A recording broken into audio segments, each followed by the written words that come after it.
Hey everyone, welcome to Limitless Radiocast, episode 92. Hanging out with the awesome and amazing Cody Stevens, aka the Wolverine. He's the owner and lead instructor of Wolverine MMA HQ in Mansfield, Ohio. As always, Chad and I get into some awesome old school organic conversation, have great conversation with Cody. He's a great dude, so sit back, relax, throw those headphones on, turn that volume up, and enjoy the show. Hey everyone, this show is also being brought to you by oldbonestherapy.com. Limitless 15 at checkout for a discount. Listen, Old Bones Therapy has been awesome and gracious to the Limitless Radiocast podcast. Chad and I both are using knee braces on the daily on all our training. They have ankle braces, shoe insoles, sleeves of all kinds of versions for compression and help in everything that you do. So guys, go out there and check them out. They are awesome. oldbonestherapy.com. Limitless 15 at checkout. Check them out. Guys, also, this show is being brought to you by 28bands.com, Limitless Radiocast at checkout. These are weight training, conditioning, stretching bands that are unbelievable. These guys have designed bands that have interchangeable loops to your hands to go into to where you can make them even stronger, more restraint against what you're doing.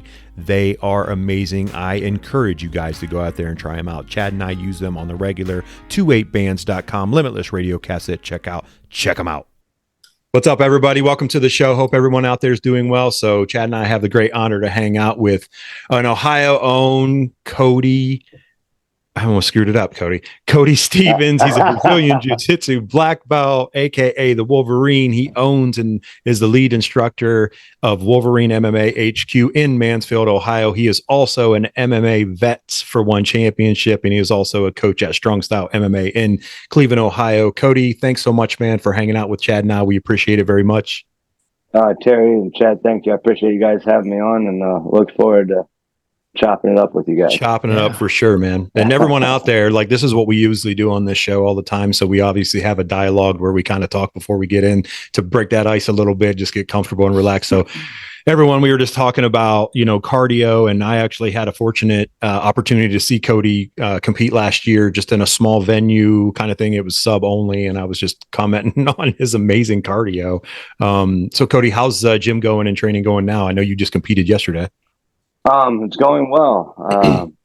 Just steady. Everything's been steady, building and progressing. My athletes in MMA as well as Jiu-Jitsu, and just people that are just using martial arts to better their lives. And I try to reach people across, all across the board, because some people, they don't really have much interest in competing, and that's fine, and I just want martial arts and jiu-jitsu in particular, and MMA just has made me a better person, made my life better, and just made everything better. And I just want to share that with as many people as possible and help them. For sure, man. Right on. It's the greatest thing about this, isn't it? I mean, yeah. Like I was telling you before the show, being a blue belt, I got promoted this past summer to blue belt, and just I'm 45 years old. Thank you, man. So I'm older. And so it was kind of like I did martial arts a lot in my life, but I never did this. So I was like, I want to see what BJJ is. And now I tell people all the time, I'm like, man, it'll change your life. Like, I can't even explain it. Like, you just got to come and try it. Like, you just got to get in there, and like, the love that happens and the care that happens is way different than you would think, outside of you're trying to kill each other, but at the same time, you understand it. You know what I mean? So people are like, what? You like choke people and then hug them? And I'm like, that's kind of really cool, man. I was get it.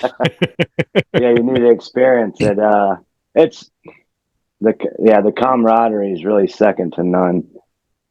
I feel, for sure.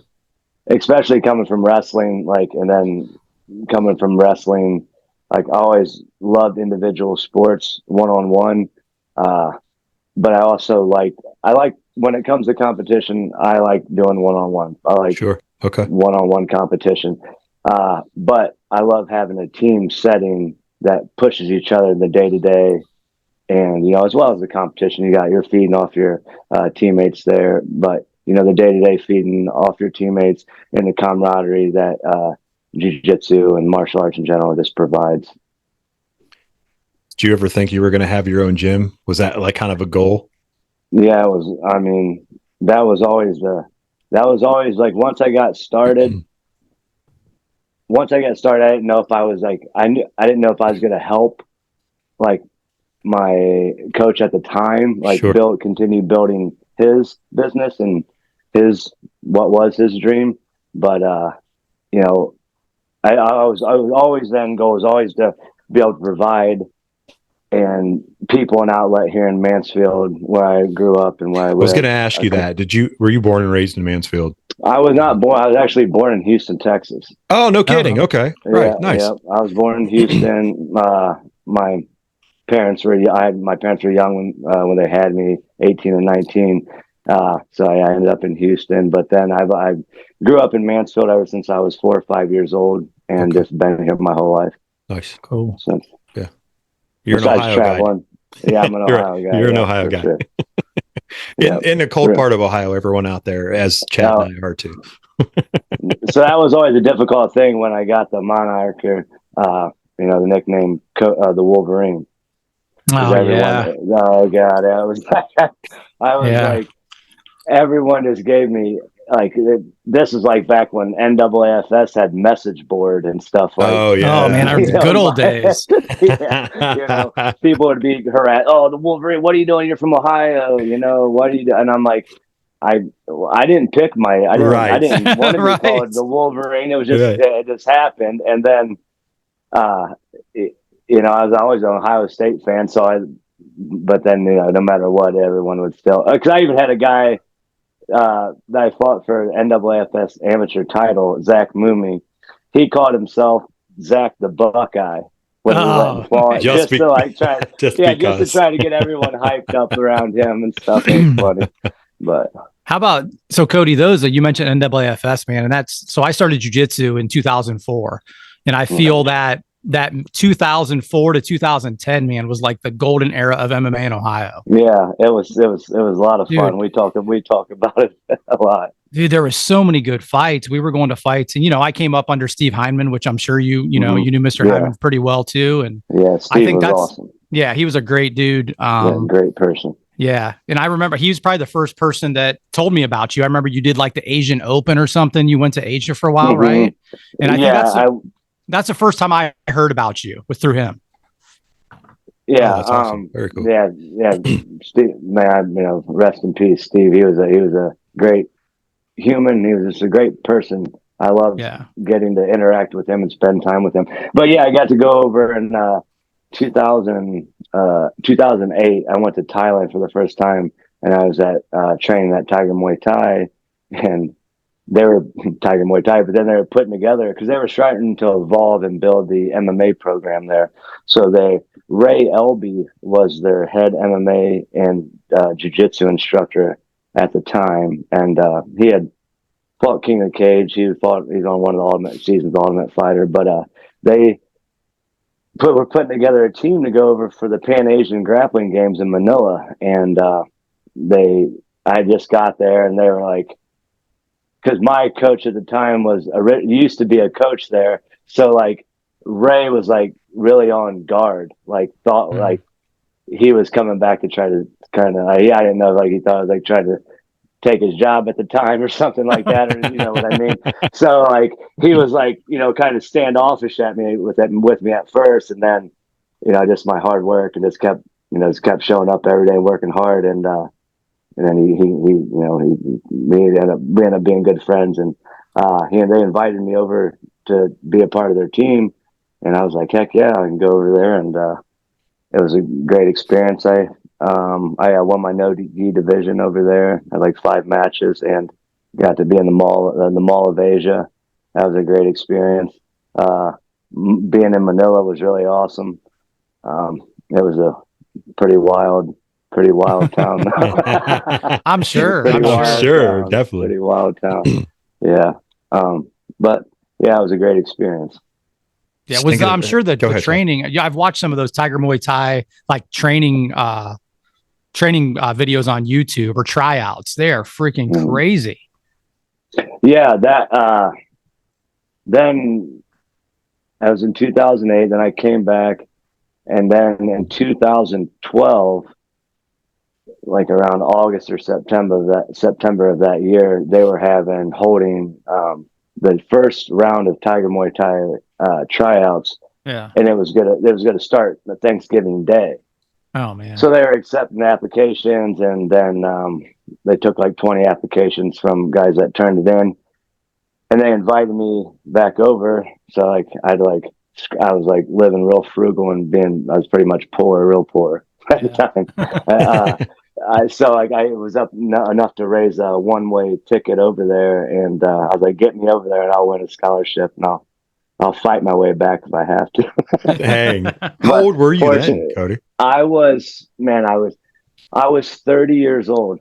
When you did that. 30. Wow. That's awesome, man. 30. I was one of the older. There's one guy who was older than me, because I was 2 months from being 24 before I started. I was like 23 and 10 months when I started my MMA and Jiu-Jitsu journey. Nice.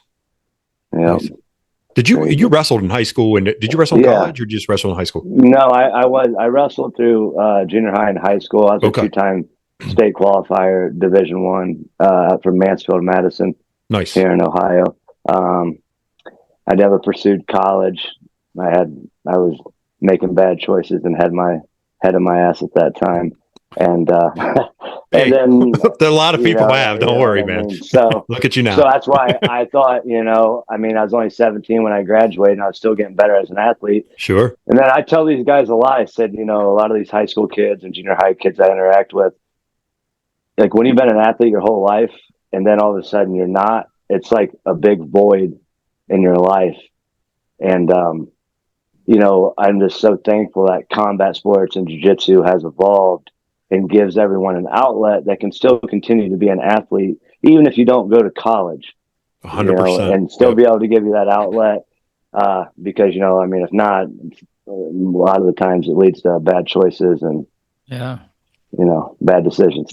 It's the hardest part for an athlete, and a lot of people don't realize that out of any point in their life when they dedicate their entire existence into training and doing everything that they need to do to be better at the specific sport that they're doing. And then when it's done and it's not there anymore, there's a huge void. And if everyone out there's listening that's training, I say this every show, you better be training. If you're not training, well, there's your void fill. Go train, man. Yeah, train. Protect yourself. Wrestling, BJJ, Muay Thai, everything. I didn't want to ask you guys, what does Tiger Muay Thai mean? Like, is that just that's the camp, right? That's the camp. Okay, I didn't know if that was like some kind of special Muay Thai that I've never heard of. I was like, what is Tiger Muay Thai? Okay. It was just the gym, just the camp there. They're kind of one of the well-known big camps there, right? Yeah. Big. I'm sure there's a lot. That goes back, because one of the owner, he was the owner, and then now he owns a percentage. Big Mac, we called him Will McLamara. He was actually an American from Kentucky. Oh wow! Wow, that's awesome. But he played. He's married to a Thai woman, and he owned Tiger. And he was a great person. But then I think, like the Thais, like.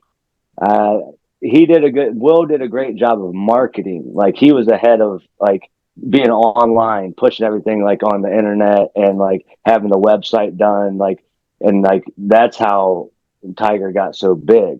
That's how people started, because everyone come to Thailand for to Phuket in particular for holiday. Yeah. For holidays, like Australia, it's like an 8-hour flight, but like England's like a 6-hour flight, and like South Africa is like everything. It's relatively close, Sure. It's like it's not.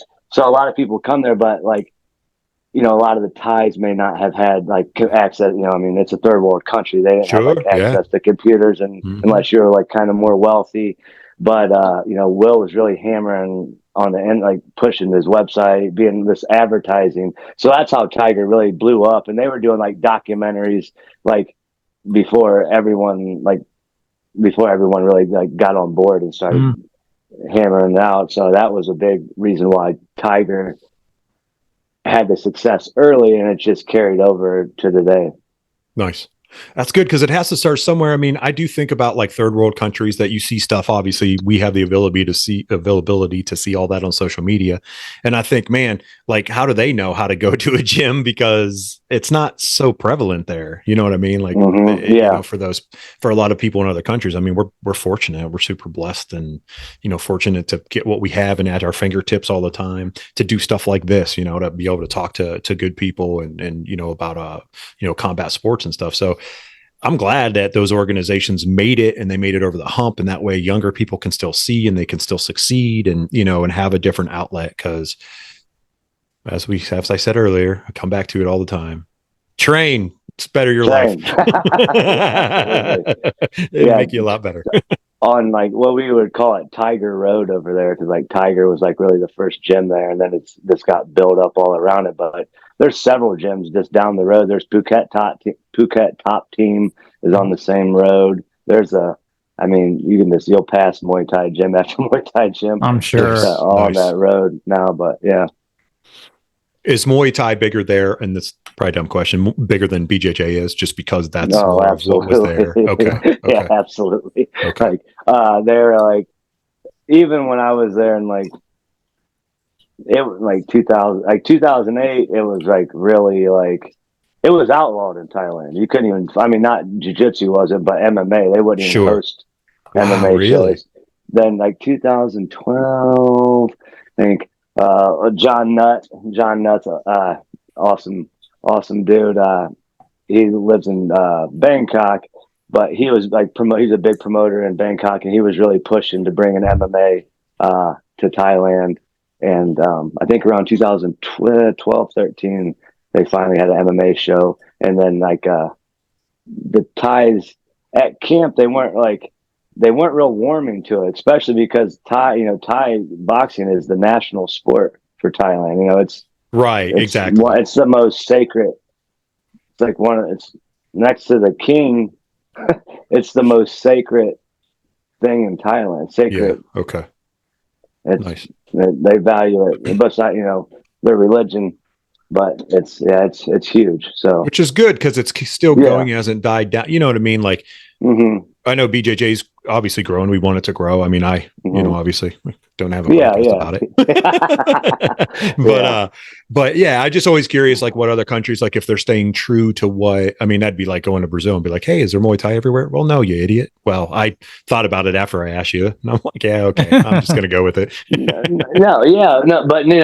Jiu-Jitsu's really gotten built up over there. They got there's a lot of good schools and academies over there and good instructors there. So I think all in all, like it's Jiu-Jitsu. It's like when it comes down to the day, I think the Thais appreciate martial arts and the culture of what martial arts brings as well. Yeah, exactly. Do you see a lot of wrestlers come in to train because of who you are? Like they know, oh man, like Cody's a wrestler. Like, it's funny. Like I'll get some, but then there's some like when they come right out of high school, like I'll reach out and try to snag a couple kids that just graduated. If they're going to pursue college, by all means, go to college and obviously. But if you're not, I'm always trying to encourage them to come over and start grappling. But I find at times like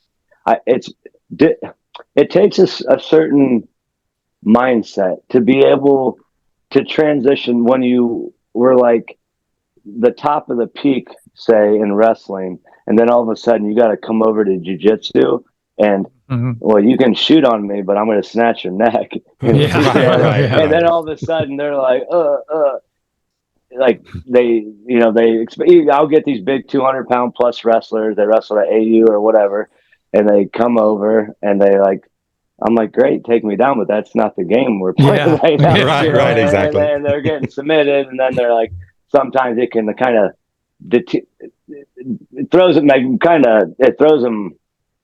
I think it may give them some, remembers to where where they were when they initially started wrestling. Sure. Yeah. You know? Well, I mean, it's a big ego check for him, right? Yeah, like you know, absolutely. and you're a small dude too. Like you got this big dude coming in that was, you know, very good in wrestling, and then you're choking him, you know. So it's a heck of an ego check, and yeah, you know, sometimes you got to put it on those guys and make them realize that, you know, this is real. Yeah, you'll find you'll get a lot out of like if they keep coming back or if they start making excuses right away, so it's interesting to see. That's good. I mean, it's good that they're coming in, and it's good that, hey, man, good on you for like seeking out these young men, because if they're not pursuing other avenues, let's be honest, they need, I mean, I'm going to go out there and say it. I think a lot of people would agree with me. If they've done wrestling, they've done that one-to-one sport, they do need snatched up and put in a gym, and I'm not saying they have to compete at a high level or anything, but it's going to help them stay on maybe the right path of doing things. Keep that routine, right? Keep that routine, because man, once, like I said, once you start losing that, you try to find other things to fill those routines unless you're there training all the time. I mean, that was one of my hardest things to do after graduating high school, was knowing, you know, I was just a high school athlete. That was it. I wasn't going to be good enough to play in college in any sport that I've ever played in, but it was still really hard for me because I'm like, crap, I was in the gym every day. Like that's what I did all the time. And I was always training and doing this and doing that. And now that's all over. So like, what the heck am I supposed to do now? So yeah, like I think it's good. I don't know that there's enough people doing that in areas to like encourage young athletes to go, hey man, if you're not pursuing college, by all means, like you said, Cody, do it. If you have the ability and you're able to do it, even if it's local college, just go do it, go experience it. And that's what I did. I went to the University of Akron, but to not do that, fortunately, I became friends with athletes. And so I did other things while I was there, and I played some interim stuff and did that because I knew I had to be active. I had to do that.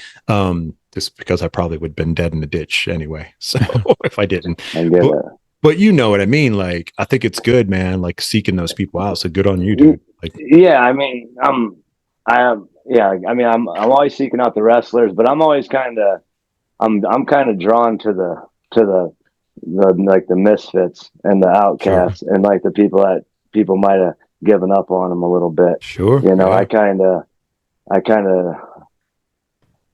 just have I have a warm spot in my heart just to try to help, because I've been there before. Yeah. And, you know, a lot of people helped me when I needed help. And I always try to make sure I pay that back for the rest of my life. Yeah, man. Yeah. It's huge. I mean, people, again, they don't really understand if they've never been there, they've never experienced like maybe some super hard young times or did some, you know, whatever. And then you get to a point in your life and you're like, everything's really good. I'm really blessed. Things are going great. And you know what? I'm just going to give back. I'm just going to keep giving and do whatever I can. Like, yeah. Go ahead, Chad. And I think what people miss too is martial arts is just the benefit or the bonus, I'm going to say, right? Reaching out to those kids that might have been the misfits. It's just getting them around like-minded people and with a team, right? Exactly. And we're going to learn martial arts. To me, that's the bonus, right? I don't think we focus on that enough, if that makes sense. No, absolutely. You know, exactly.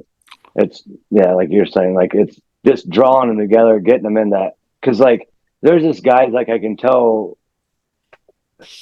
like there's guys I can tell a difference in them when I haven't been in the gym for a week. Just like I can tell they have more stuff like they have more on their mind, and I can see they have more stresses, even like without saying anything to me, just by how they're carrying it. You know, I can just you can see it. You see it in people, and it's like and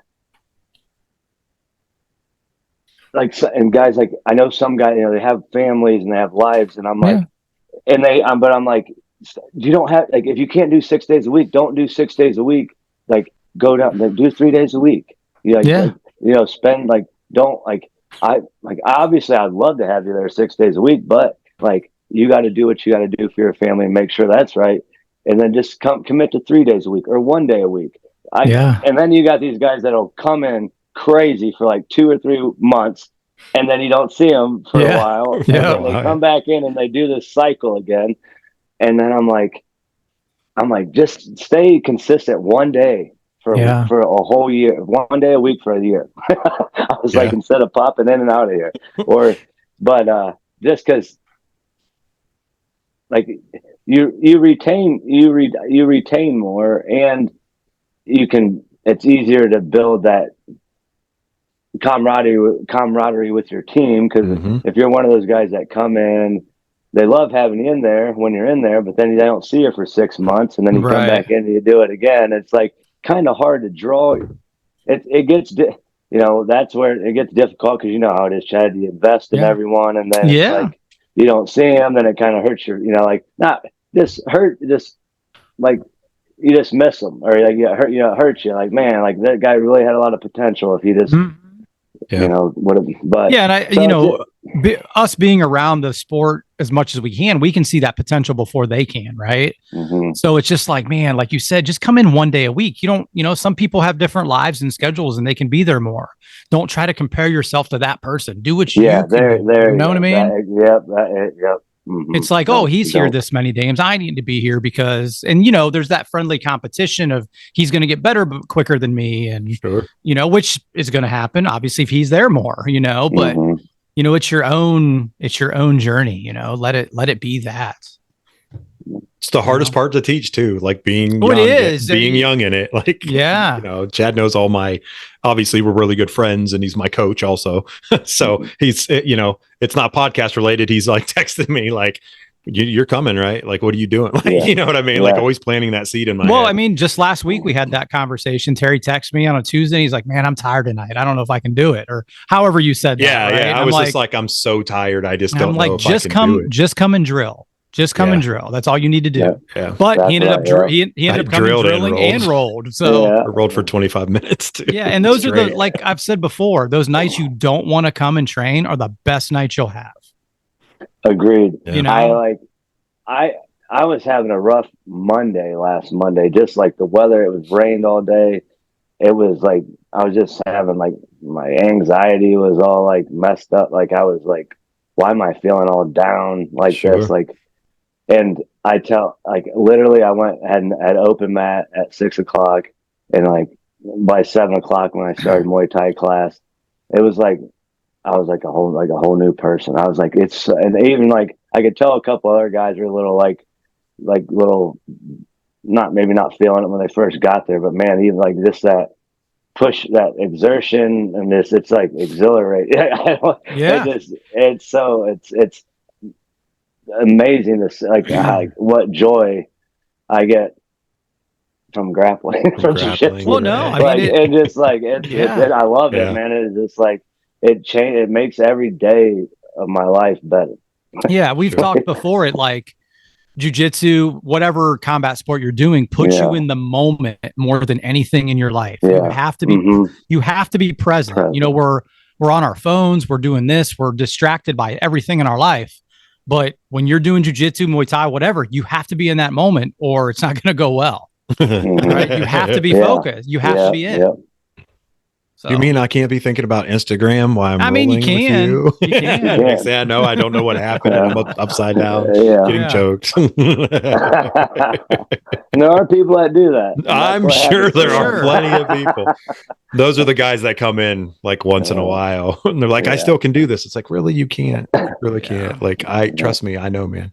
I have a very good brain, and no, if I'm not consistent, I'm always complaining. Like, if I have to miss time, I was complaining now as it is. This will be 6 weeks. Yeah, coming up. I had COVID, so I was out for 3 weeks and came back, and I'm like complaining constantly because I can't breathe. I'm like, come on. And Chad's like, slow down, do good jujitsu. I'm like, I can't breathe anyway. I'm like, it's awful. Like, it's all I can. And then the rest of the stuff, I can't even think about what I'm doing because I'm thinking, oh God, I can't breathe. That is, when you're thinking that is rough when you're, I had COVID last, it's been like 2 Christmases ago now. Okay. But yeah, man, that first like 4 to 6 weeks, that was rough. Like coming back. That was rough. I was like, what the heck? I was like talking. I was like, I was like talking shit to myself. I was like, what are you like? I can't. I was like, yeah, this bad. I was like, man, I was like, this really is like, couldn't believe it. Yeah, it took me a minute to get back. I couldn't believe it. But, Chad had to help me. Like at one point, I thought I was going to pass out. And then he like helped me up. I couldn't get up. I get to the side of the mat, and all I'm in my head, I'm like cussing at myself, like calling myself everything I possibly could. I was like, get up. Like, this isn't where you live. Like, this is not what you do. And then you weren't getting up. I wasn't. I was like, oh gosh, I really can't get up. and I do have, I guess, and you know, Cody, you wrestle. I wrestled too in school. So that mentality of going like the age, like my wife will go, what are you doing? Like, and I'm like, what? She's like, you're 45 years old. She's like, you don't have to go that hard. And I'm like, yeah, I do. My body is now finally, I'm starting to connect with it enough to where I'm going, maybe I don't. And I have nothing to prove. So like, it's all on me. It's all about that efficiency, right? You have to find that you have to try to be as efficient as you can, which obviously, like we touched on earlier, at your entry white belt, blue belt, for what technique you don't have, you're going to make up with what attribute you do have, which most people is strength, which is going to make you more tired, you know, in the long run, especially if you're just, you know, using it that much. So that's what we got to figure, the efficiency. How can we be the most efficient when it's like, you know, and there's an ego thing in a role, even though it's in the gym, it's like, I can't let this guy pass my guard. He can't, you know, I can't let that happen. But if you let it happen and start escaping and planning your next move, you know, that then can turn into you can maybe take his back off of that guard pass or whatever. So it's all a mind game, man. It's a mind with yourself, you know? Yeah, for sure. And I mean, that's like, looks like, cause I have like the highest, like blue belt besides myself is the highest belt in the room typically. Okay. Mm-hmm. Sure. So like I'm still getting better, even though like periodically I get to go, I'll train with roll with some of the guys up at Strong Style usually on Thursdays. And then I'll periodically like be able to go get a training day with some more higher level elite guys. Maybe like every couple months. So that's how, but I'm still getting better with the guys because I'm just putting myself in bad situations. Yeah. Not necessarily I would make those choices like you're saying, Chad, but like then I'm going to be able to start figuring out how well if one of the more skilled guys had success on me and with this technique, I got to be able to flow into the next technique anyways. So, but that's like checking your ego, right? Like being like, not just being like, have to be some hero in the gym or whatever, you know? I mean, as coaches and instructors, we're all teaching our guys to beat us. We're showing them. That's what I tell them. But no, Chad, you're one of the only other guys I've ever heard say that. That's what I tell these guys all the time. I said, if you ain't beating my ass in a couple more years, then I'm not doing my fucking job. Absolutely. And I think people don't, you know, they think you're just saying that to tell them to make them feel better. Right. But I want my guys to tap me out. That means I'm doing what I should be doing and making them better, you know, and you know, like you said, I mean, you're a high level guy and your next high level is a blue belt. That doesn't, you know, a lot of people I think you have to go to somewhere where there's people better than you, and not that that's not good, but you can still get really good at jiu-jitsu you know, let's look at the high level. Gordon Ryan is definitely the best guy in his gym. And he's the top of the food chain. You know what I mean? So he's still getting better. And he's still getting a lot better. He's only, what is he, 27? I mean, it's ridiculous. Yeah, crazy. But that's good for all those guys too. That's in your gym because they get you to get after all the time. So they get to see that. They get to know where they want to be, and then you're giving it to them. It's not like you're just like, you know what I mean? So I think it's really good for guys like that. I'm always trying to give my like secrets, like tell them like how I did that and how I got to it and why I got to that, and like what part of I even break it down. I'm fortunate enough to understand the anatomy of the body just through the training. I've been fortunate enough to be around people like Louis Simmons, you know, and just learning where people are weak looking at the body, I can tell where I would have an advantage on someone in the match. Like I can tell if their shoulders are tight. I can look and see if their hips are tight. You know, I can tell where I need to go to have success. And, you know, that's a good, I'm very, very thankful to have that. It's a huge attribute to pass on to your students, man. That's a huge attribute. Like to be able to, so I'll break it down to that point, to like where I can tell them, like, you know, like this is like, you need to get your neck a little stronger. You know, you need to, you're tight in your shoulders. That's why you're getting Kimura all the time. I barely put any goddamn pressure on your shoulder. And you know, I just lock it up because all you're worried about pressing all the time. You need to get some more range of motion. But, you know, and then, you know. That's what I had to do when I first started, because my shoulders were super tight. And then I was like, guys would get it and it would barely go back. And I'm like, tap. And then I'm like, holy crap. Like my shoulder was off the ground before I tapped. Like, what the heck? I'm like, okay, I got to do some stretching here. Didn't know that's what this was part of. But and that's like, it's martial arts. It's like, it's because back, well, like the 2000s, like even when I first started, like I remember once my shoulder, like, as long as I could grab a pull-up bar and pull myself up, that was all that's all I cared about, really. But like then I started realizing, like, you know, because back then too, like being flexible, guys would be like, you know, like almost like make fun of you. Like, right, exactly. Like, you know, like you're over there stretching. What, you know, imagine Mark Coleman and all these guys like walking by and seeing you stretching or doing cat cow. Right. Oh, right. You know what I mean? Sit there and make fun. You know what I mean? So it's like, but then you know, now I'm thankful that people are like, you know, mobility is key, you know, and having good range. So, watching some, I was just telling Chad, I watched a little bit of the Grand Prix on Flow Grappling the other night, and some of the girls, and I'm like, they were in gis, and I'm like, holy crap. I'm like, what is happening? I'm like, just like their flexibility, like their ability. It's amazing. It's just like, I'm like, that's not fair. But their ability to move and they're strong too. They're just the women are amazing. There's some very good matches, and there was a guy that caught in a move I've never heard of. They called it an electric chair. Oh, that was on Fight. That was on Fight. Was that Fight to Win? Yeah. Okay, his legs were all the way out, doing a complete split, and then almost like a leg bar or a it's from. Bar, it's really a crotch ripper. I feel right. It's like a banana split almost. Like, so it's lockdown half guard, and they roll with the sweep, and they don't even complete the sweep. They stop really, right, to like get that stretch. It's nasty. He was right on top of him, and he had him stretch all the way out, and then finally he started to bend the knee, and then the guy tapped, and I was like, like, okay. That shit don't work. That wouldn't. JVCD would get out of that. Right. You know what I mean? That's what people would say. That's all the time. Yeah, like craziness. That's awesome. That was a nasty one. I did see that. That was a nasty. That was deep. That electric chair. That was real deep. Did you get to catch any clips or glimpses of last evening's UFC 285?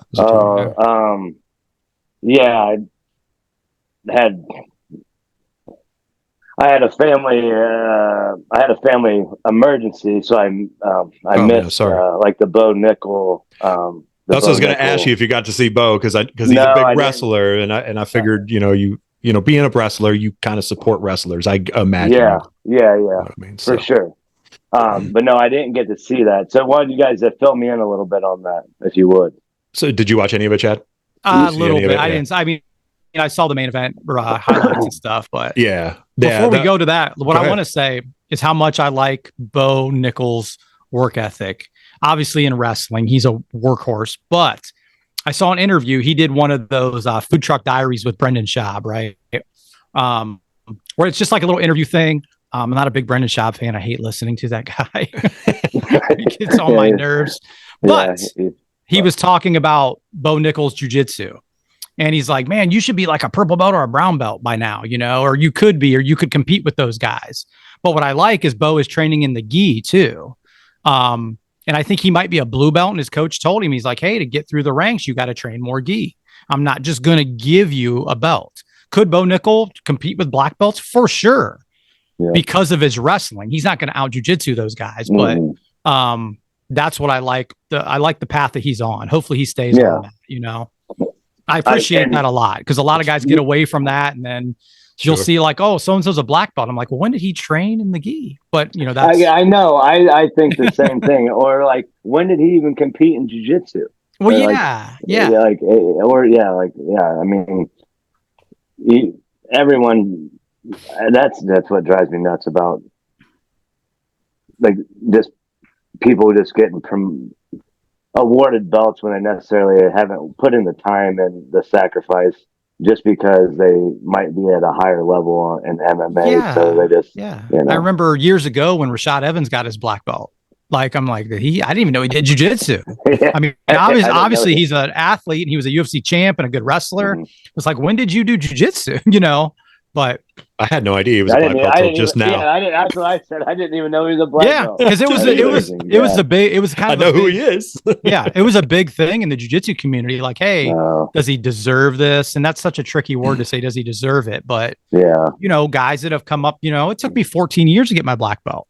Mm-hmm. So it's like, you appreciate that journey and what you got to go through. Yeah, and it's not comparing myself to them. Obviously, this is what they do. But I just know it's a tough. But don't water down jujitsu. And it's it's already getting that way. So it's like we got to keep that, keep that going. I was gonna. I was almost 17 years before I got my black belt. Okay. Yeah, man. Yeah. So, and then like you see, like, I didn't mean to cut you off. But No, you're good. You're good, Cody. Demi Lovato or someone got a purple belt, and everyone's like going I remember people said, "Oh, she was a blue belt." Like, a year ago, and I'm like, "Oh, you already now you're a purple belt," and everyone acts like they haven't seen her train. And it just. Yeah. She was on Rogan, I want to say maybe 2 years ago, and she was a blue belt then, and she just got promoted not that long ago, and Joe, talked about it and whatever, and she talked about it a little bit, and then I did, I saw that social media post, and I was like, wait, she's a purple belt now? And in my head I'm like, what the heck am I doing wrong? No, I'm just kidding. And it's, very few of the celebrities that train with what I'm going to call Gen Pop, right? With the regular people. Right. They do a lot of privates and they train. I remember seeing a video years ago. I don't know if it's years ago. Ashton Kutcher's a brown belt and he was rolling with Craig Jones, which we obviously know Craig Jones is way top of the food chain. Right. But Ashton Kutcher's movements didn't even look like a brown belt. I'm not saying he should have beat Craig Jones, but you can tell, obviously, Cody, you can tell if somebody's trained, rolled, wrestled.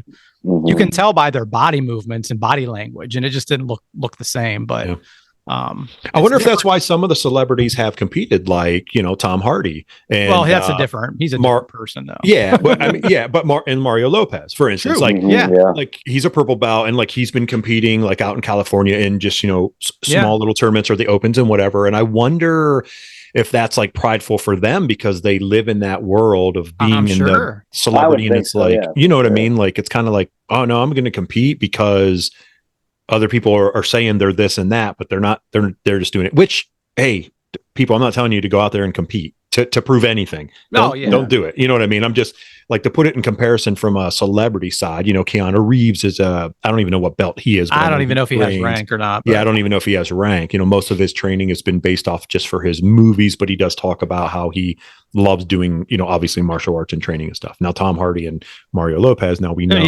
know, like, legitly you've seen them compete and do what they do. Mm-hmm.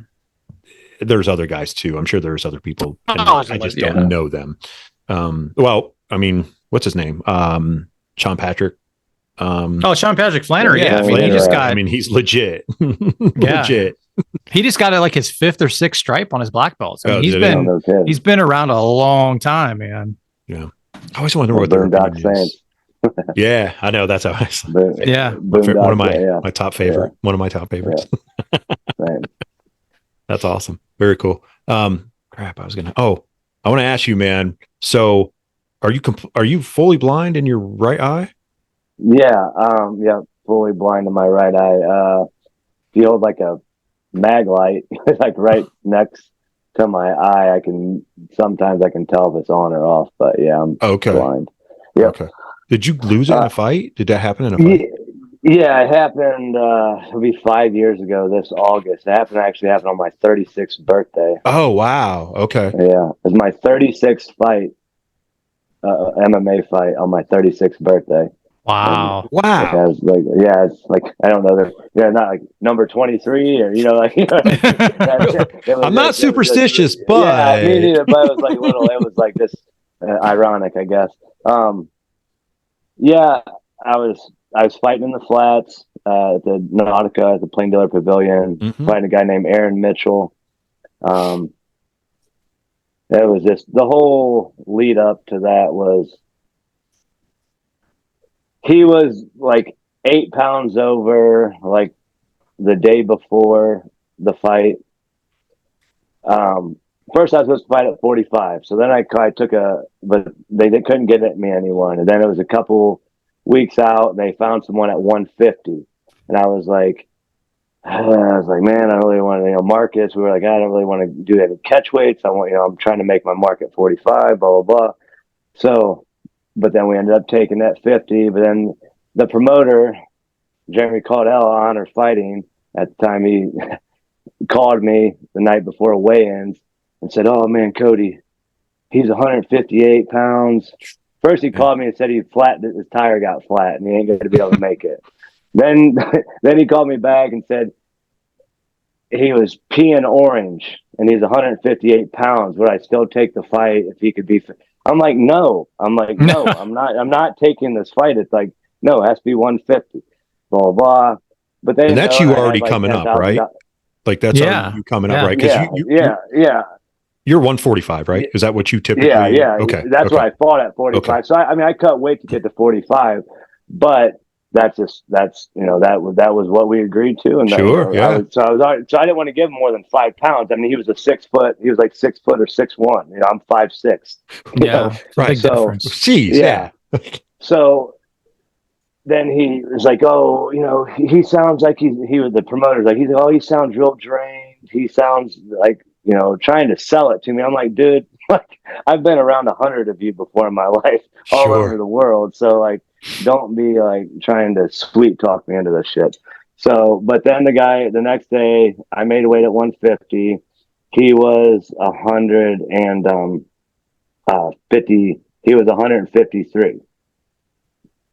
Okay. And I was like, what, I'm sitting there, I had like $10,000 in ticket sales that I did. So I'm like, obviously, like they're wanting the fight to go on because they want that. They want to see. I'm like, they want that money that I was going to be able to get back to them. And I don't. And I'm like torn because I hadn't fought in like over a year. And I was like, I was 36. I'm like, do I take this? Do I take this? And I'm like, then I ended up taking it, obviously, and up, basically at 155, up a whole weight class, up 10 pounds. And so there was like a lot of red flags. Like I'm just like reminiscing, I guess, thinking about all this, like just talking with you guys. So there was like a lot of red flags looking back that like I probably should have just opted to wait a couple months and take another fight with somebody in my weight class. But I went ahead and took the fight. And I was, first round came out. We had a little exchange. He ended up hitting a little like Thai trip and like put me on my butt for a minute. And I worked back up, and there was about 2.5, 3 minutes left in the round. I took him down and controlled him past the side control and was working some elbows and finished on top. Won the first round. Came out in the second round. Closed the distance. It was trying to drive him up against the cage, and I was driving forward, and he like this kind of came up with this like portion of like punching like this, like that thumb, like that hard part of it went right directly into my right eye, and it went 8 millimeters back into my globe. And it ruptured my globe. Dang. So Mike Warble, Shoot It MMA, Shoot It Photography, he actually caught like the perfect shot of it. Like he has a high res photo of it. Oh man. Of it that you can actually see. It was clean, like clean as day.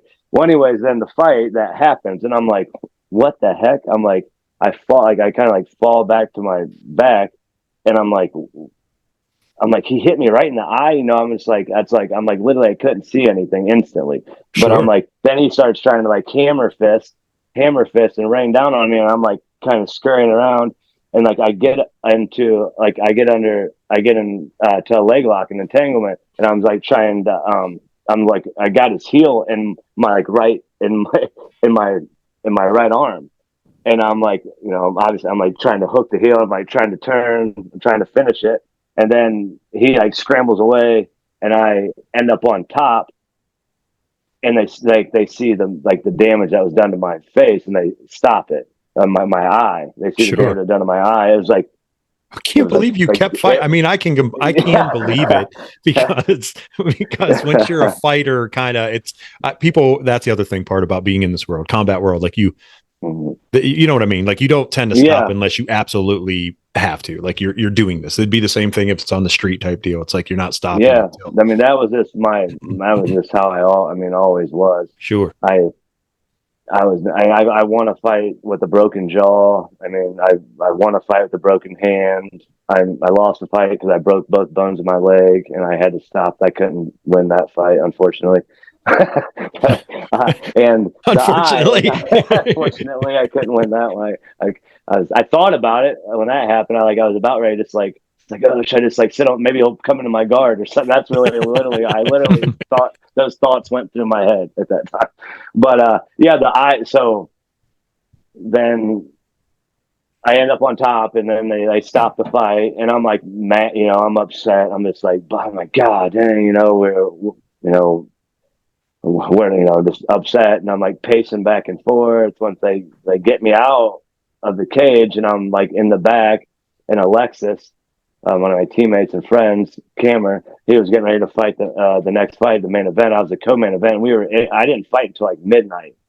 Oh man. It was weird there. Like it was a long night because someone else had broke their arm that night, and the medics, they had to take them to the hospital, so we had to wait for another ambulance to come there before they could continue the show. It was a big nightmare. And so but I'm sitting there in the back pacing around, and like my friend Eric Trukovich comes back, and he's like trying to put ice, because they're telling everyone that it's like an orbital, like a broken orbital. Like even the doctor, like this ringside doctor, like, you know, and he just obviously had no idea about combat sports or like been around. It's not funny, but I'm sure there are a lot of guys that promoters get to be at shows that aren't really shouldn't be there. Dude, but I'm like, what? Like, but the athletic, you know, I'm like, the athletic commission is the one who, like, you know, needs to be having these guys being having. Yeah, that's their responsibility. But like they're saying a broken orbital, and I'm like, I've seen broken orbital. I'm like, I'm pushing on my orbital. I know it's not good. My orbital. It's freaking the fluids coming out of like it's my eyeball is swelling. My wife's going crazy. So then, but I'm just still upset about the fight. I can throw regards to my body. I'll worry about that shit later. Like I'm still mad. I'm still upset about the fight. So I'm literally, even when we go to the hospital, I'm like, I've been to the hospital before after fights. I'm like, I'm still thinking it's just swollen, or like, I'm thinking I just got, I've had fights before, but I've had so much swelling I couldn't, my eyes were swelled shut. Sure. So, I was fine in, a week or two, and I get there, and the doctor comes in and talking to my wife, and like acting like I'm like, he just directed like his voice towards my wife, and I'm just like laying there still mad about the fight. I'm stopping it. And he's like, well, I hear him say like, well, we might have to immediately remove the eye. And I'm like, I was like, hold up a second. I was like, wait. And I was like, no. I just remember like, no. And then it set in, and I was like, started crying. I started crying. Sure, I was like, yeah, man. I was like, it's a big deal. I was like, no. I was like, no. I was like, because of my eye, but because I knew I wasn't gonna be able to fight again. Like, that brought me back to like, I remember my fourth amateur fight, I broke my jaw, and I was only like 4 months into training. I broke, it's not funny, but I always hear these stories. Like, I started. I started. I like ran the block. I didn't have any formal training. My buddies talked me into it. Because I was like running around, going to bars and getting in fights like in the weekend just for fun. Sure. And they're like, you should probably, do something a career out of this. Yeah. And this isn't even really. Yeah, exactly. They were like that, and I thank God that he found a place for me to fight. But like, yeah, my fourth amateur fight, anyways. Like I broke my jaw in the first round, ended up finishing the second. But this is what I didn't. I had broken on that Saturday night. I went out and hung out with my friends, celebrated, didn't even realize it was broke until that Monday. So I'm going to like work. I worked on a drill rig, and I went to fire up that drill rig Monday morning. It was like shaking, like vibration. And I was like, I couldn't take it anymore. They took me to the hospital, and they said my jaw was broke. So this is like 4 months after I just got into it. So I think that my career's over, that I'm going to have a glass jaw and I'm never going to be able to do this again. Yeah, okay. So like that, that brought me back like to my eye, like that. I cried that because I'm like, oh my God, I found something that gave me like meaning and felt like I have a life again. Like, and now like I thought when my jaw got broken, I was never going to be able to, I thought I was done. I wouldn't, but sure. I realized, then I started doing research, like, oh, guys broke their jaw before. But like that night, when that happened, I heard the doc say that news. I was like, it was a lot. It was overwhelming. It was a lot to take in, but I stayed positive throughout it, and I knew there was always something big. I was always something bigger for me to be doing it, like that. There was always a bigger purpose to what I was doing, and sure. that I was blessed enough to be able to have great vision out of both eyes for 36 years of my life. And I know there's been people that haven't even been blind their whole life and never even been able to have the privilege of being able to see with one eye, let alone two. So I just, I try to humble myself and be thankful that I have 20/20 vision in my left eye, and that I'm still able to contribute to martial arts through coaching and through competing in jiu-jitsu. And 100%, dude. Like you, I mean, you're an overcomer, and that proves it right there. I mean, you've been through wars. So we said earlier in the show, like you have a huge passion. You love to teach people. You want to give back because of where you came from. But those kind of events that happen in your life also project you to even more once you humble yourself enough to go, you know what? There are other people out there in the world that have worse things that have happened to them, and or they're born blind or whatever. They never get to do what I'm going to get to do, and I'm still going to do this. So I'm going to take every bit of my energy and give it away to people in terms of teaching them and training them and giving them the best of me. And that's huge, man. That's a hard thing to do in life. And if we could just get more people to do that, to understand it more, I think things would be a lot better. But I also live in a little bubble, apparently. Yeah. I agree. I mean, Are you right-handed or are you left-handed? I'm right-handed. You right-handed, man. So it was, that's even makes it harder, dude. Yeah, it was. It was challenging. It was. I still catch my depth perception is not horrible. Okay. Through catching, but it was. I mean, just the light sensitivity. Like sure. I went through a surgery. So what happened when I ruptured my globe? What it did was it basically created like a vacuum suction to my retina, and it pulled my retina it did a funnel detachment to my retina. Okay. And it pulled the retina to the front of my eye and like rolled it up like a burrito. And then I lost like a lot of contents in my eye. Like I thought it was blood like a couple of days later, but I had this black shit in my beard. I was like, what? I was like, I knew I had black, but I'm like, my wife was like, that's the contents of your eye. I'm like, oh man. I was like, wow, that's some real gladiator shit right there. Like this is not really how I wanted to see the inside of an eye. Like, yeah. So they had to fill, like, the first time they filled it full of oil, and they didn't. So when that happened, when I got there that night, the main thing was just trying to suture it shut, sure, and salvage it so they wouldn't have to remove it. And like, thankfully, I was at Metro, but then Dr. Ewan from the Cleveland Clinic, he was successful that day and was able to get it sutured shut. And we came back in, and they could either put gas or oil into it. So once they went back in the second time and they opened it up, they were gonna basically lay a little bead, like a little weld, like a little path to lay the retina down, and then they were gonna put oil or gas back on top of it to be able to hold the retina down, and hopefully that it was going to be able to kind of reattach. And I had to lay face down I couldn't lay on my back for like 6 months.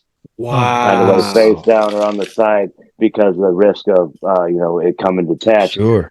So I had them put in oil the first time because John Gunther, I was getting ready to go out with Gunther to UFC, the 25th anniversary when he fought Davi Ramos out in Denver. So I wasn't going to be able to fly if I had the gas, because the gas, I think it would have blew my eyeball up.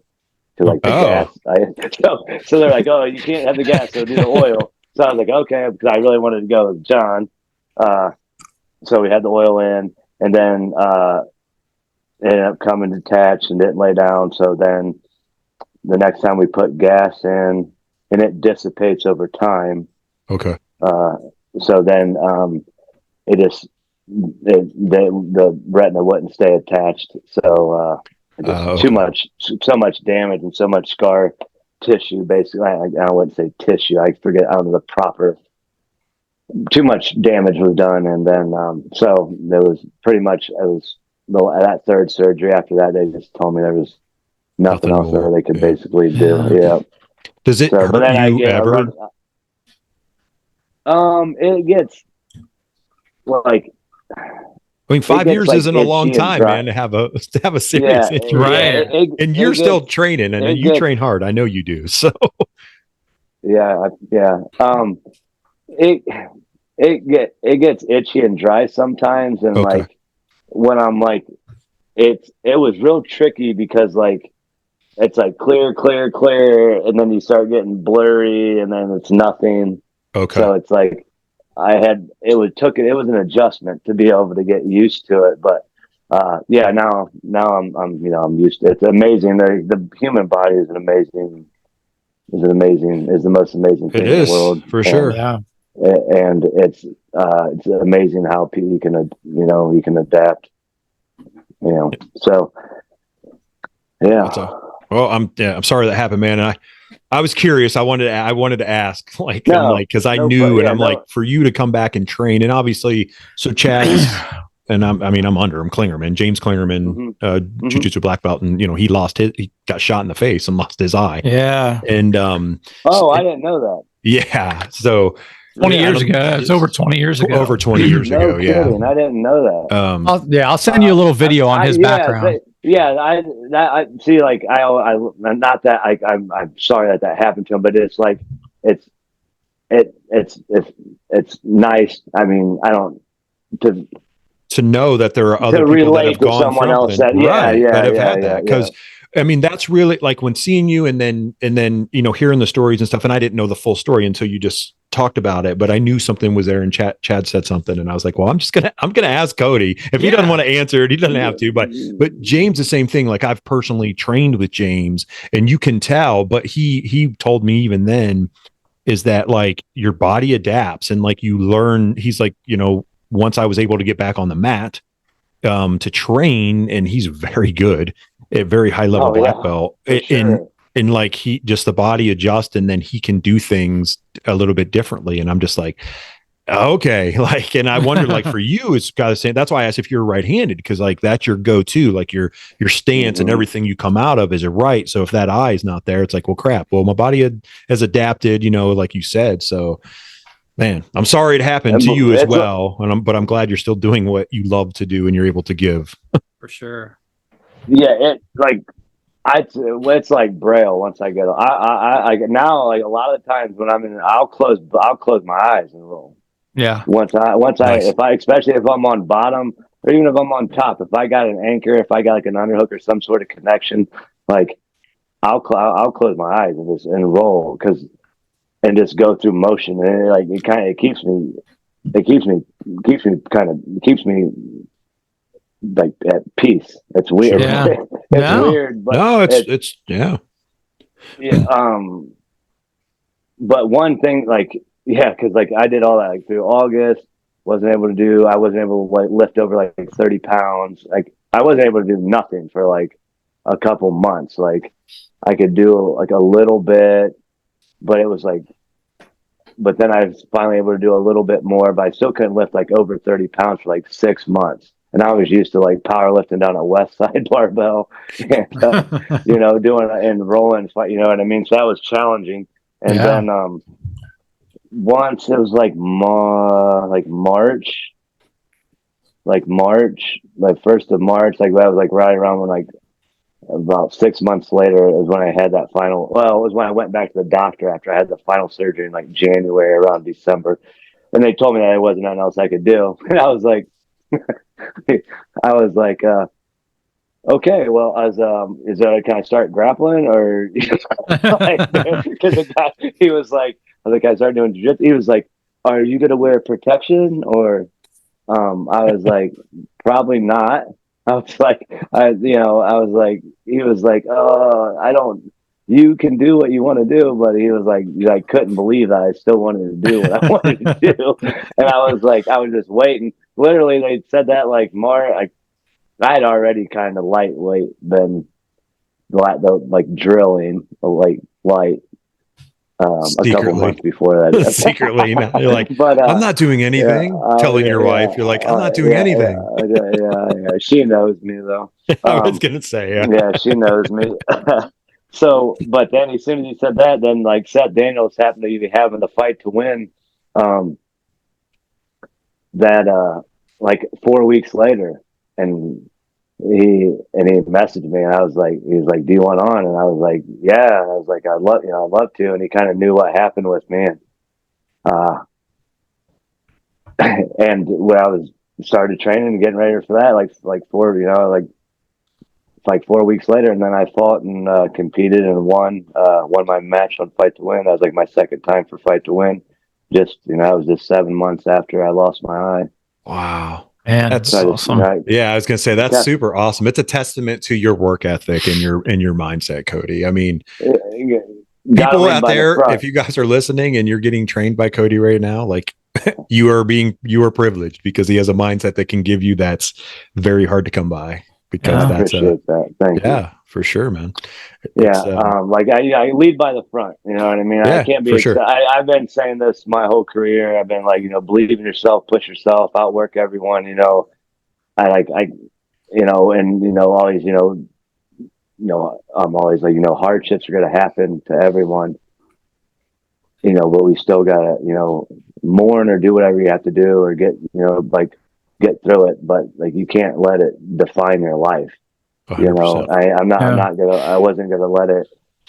So I had to lead by example. So I was like, I can't be saying all this and then just curl up in a ball and die. Cause I know a lot of people would have been like, wouldn't have faulted me for being like, walking away from martial arts altogether. Right. You know what I mean? Yeah, but curled up and went somewhere else. Right. But that was never an option.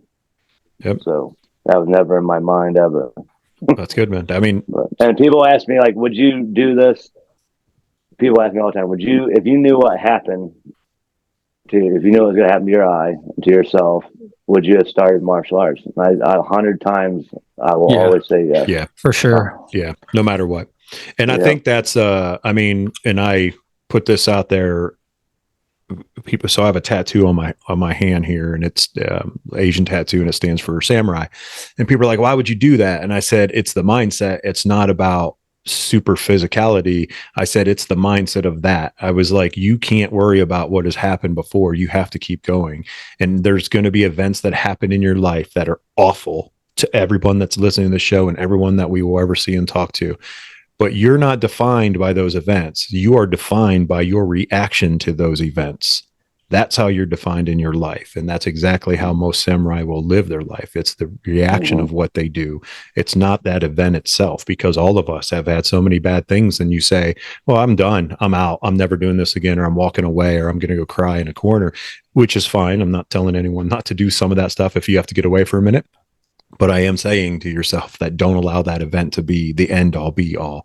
Right. It's how your reaction to it is. And you're a clear example, Cody. You reacted to go, no, I'm going to keep going. I'm going to keep working. I'm going to keep grinding. I'm going to get back on the mats, and I'm going to train people, and I'm going to do what I love doing because I was meant to do this. And you were, man. So it's good. I'm glad we have a friendship too. I'm glad I got to like actually talk to you like face to face, as I've told in the beginning. I've seen you compete. So appreciate it very much. That reminds like Bushido, the Bushido code. Yeah. Yep. Very much. Like so. Yeah, you know, that's what it's. That's what the samurai. You know, it's the Bushido code. You know, and that's what a lot of us warriors and martial artists will live by that. Yeah. Yeah. True to it too, for sure. Definitely. Did you know when you were getting promoted to black belt?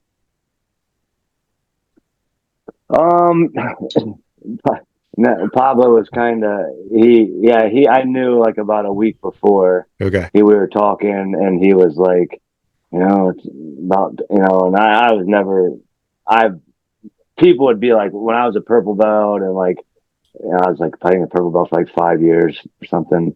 People were like, what? Like, what do you like? I think I'd be going to tournaments, and people be thinking I'm like, well, I'd be like purple belt in the gi. They'd be like, think I'm sandbagging, or like, I'm not. This is what I am. I'm like, I'm not. Like, like, because what it was is the first 6-7 years, I didn't put on a gi.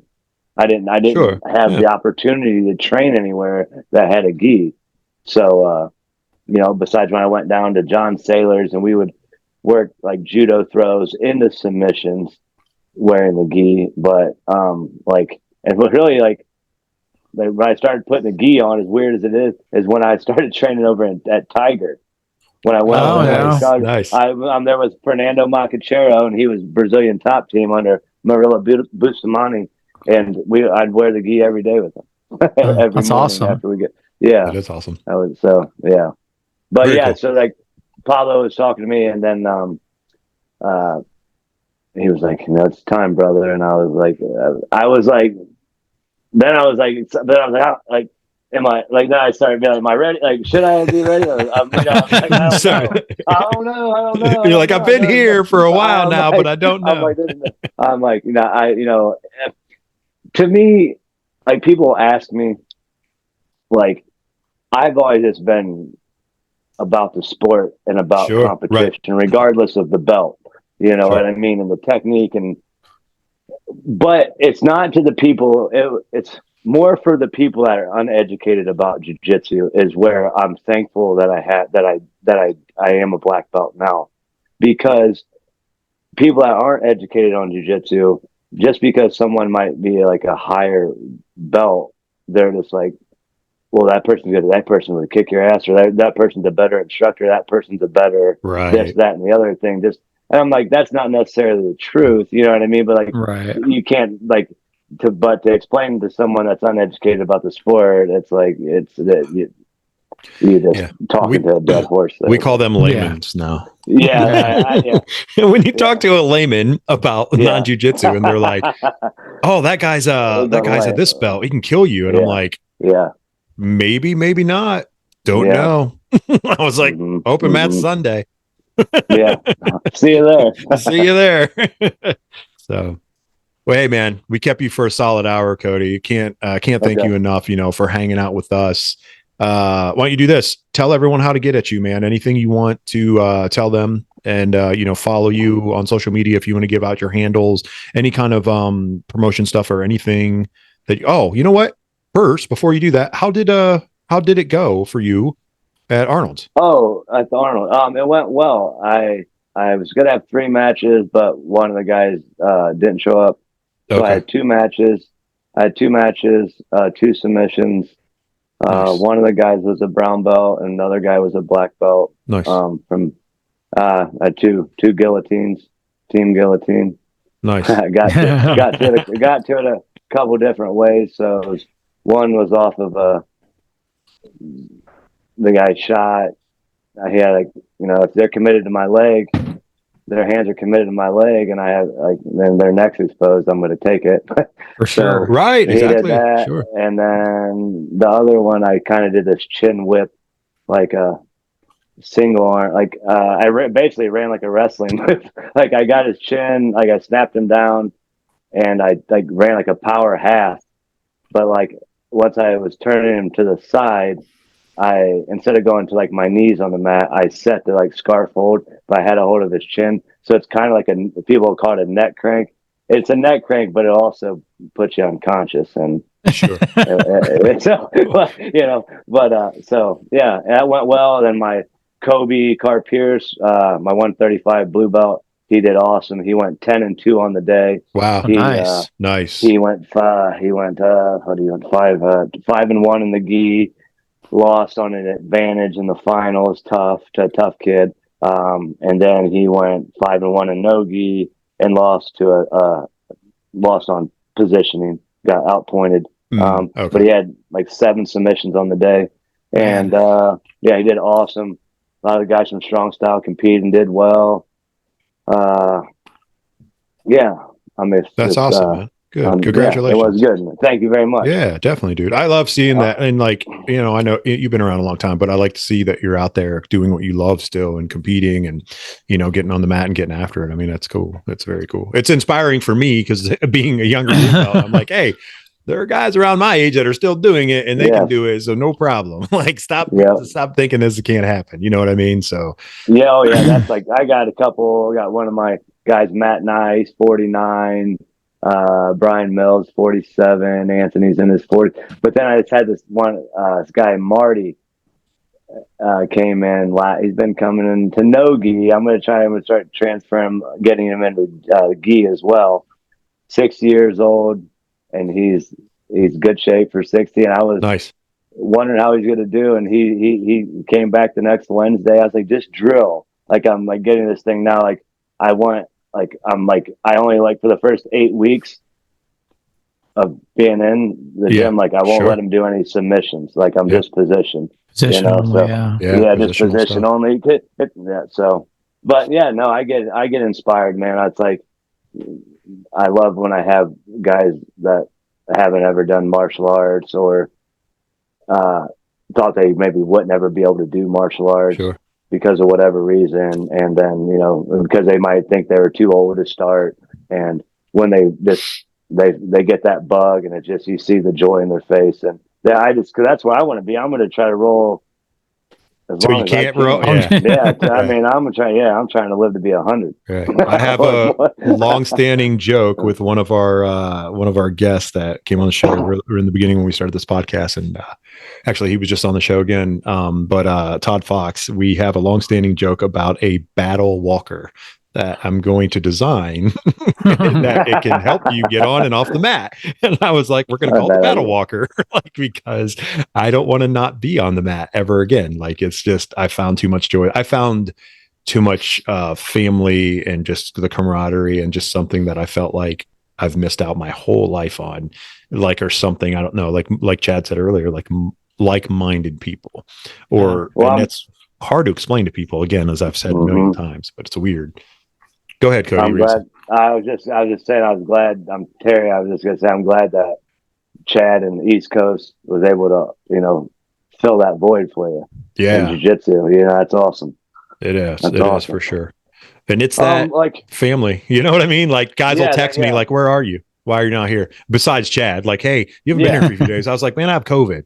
I was like, didn't Chad tell you guys I have a COVID? I'm dying. Okay. No, I'm not, but we just want to check on you. You need that team around you just to hold you accountable, even on days you may not, like you said, that day, the last week. Last week. not feeling up to it, but you came in, had a great day anyway. Yep. It was good. Yeah. If you ever, I'd like to invite you down too, Cody. Anytime you want to come train, come train whenever you can get out.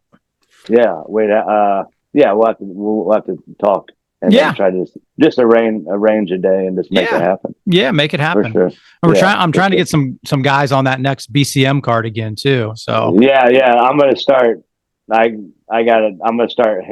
We had a couple. We work as a team matching, but I'm actually getting on that tomorrow morning. I'm gonna start hammering out. So I'm gonna be getting a hold of you tomorrow.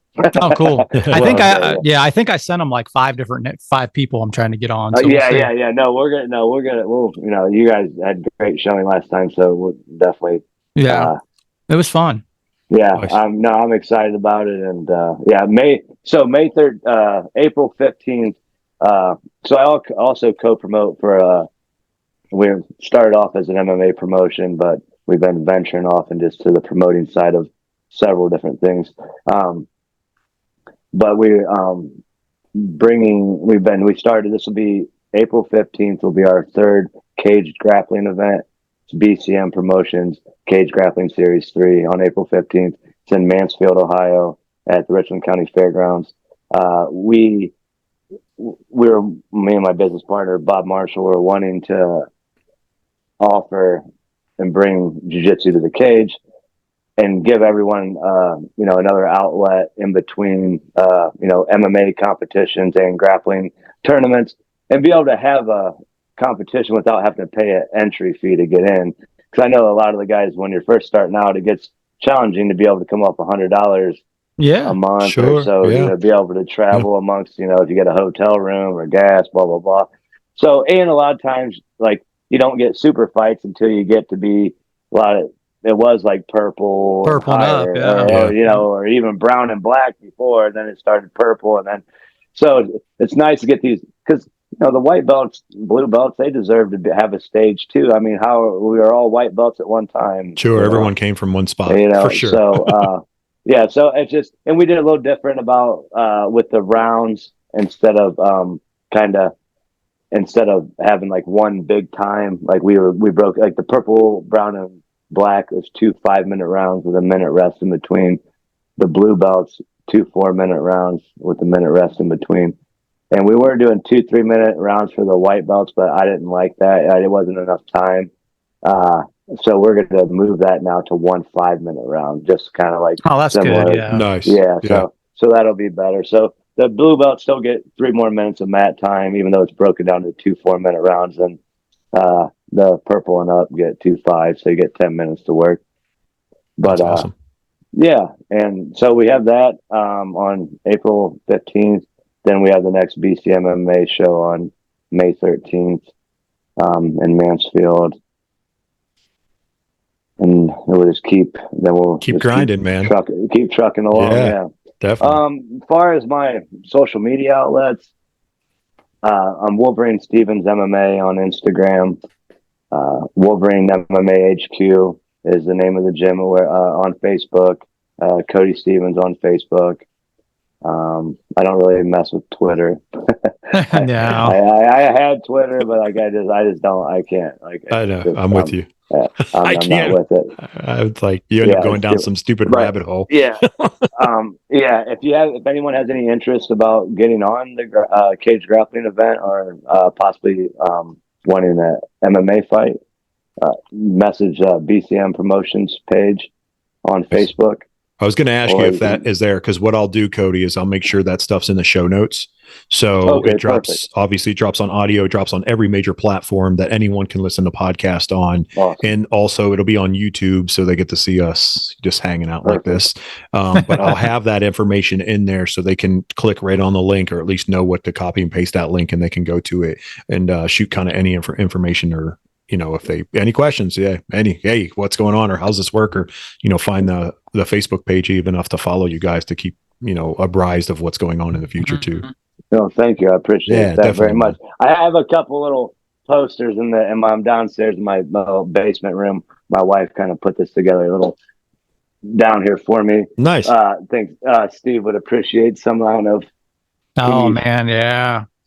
The old NWS. Oh, wow. You see, there's Stipe on there. Yeah. Josh Stansberry, Nick Dole, Frank. There's me, Nick Goldzine. How old was Stipe then? Was he like 5? Yeah, Stipe was like, Stipe and I were born on the same day in the same year. We're both 40. We're both born. Oh, no kidding. Really? 1982. Yeah. No way. I didn't know that. Wow. Yeah. Then she had a couple other posters throughout my journey, but there's the one with Aoki. That's really cool. Nice. Man. That is very cool. One, but yeah, that's good stuff, was man. NAAF. Yeah. Old times. Good times, man. Come a long way. Great to have those times to reflect on for sure. Yeah, definitely. All right, my man. Cool. Well, thank you again, man, Cody. Appreciate you greatly, man. Definitely. Thank you, Terry. Thank you, Chad. You're welcome, brother. If you ever need anything, holler. If there's something out there that you want to talk about, or if there's something going down and you're like, hey, man, we got to get on air. I need people to hear this. Holler. Okay. And, we can make it happen, man. That's awesome. That's what we're here for. Oh, I have so much. We haven't even, there's so much to talk about, but yeah, I'll definitely reconnect and, that means everyone listening, Cody's going to be on the show again, and there will be a part 2 of, of this. So we will just continue talking and hanging out. Absolutely. All right, my brother. All right, man. Yep. Chad, you good? Yeah, I'm good. All right. All right, man. We'll see you, brother. Take care. See you, Cody. Out there. Take it easy. Peace. Later. Thank you.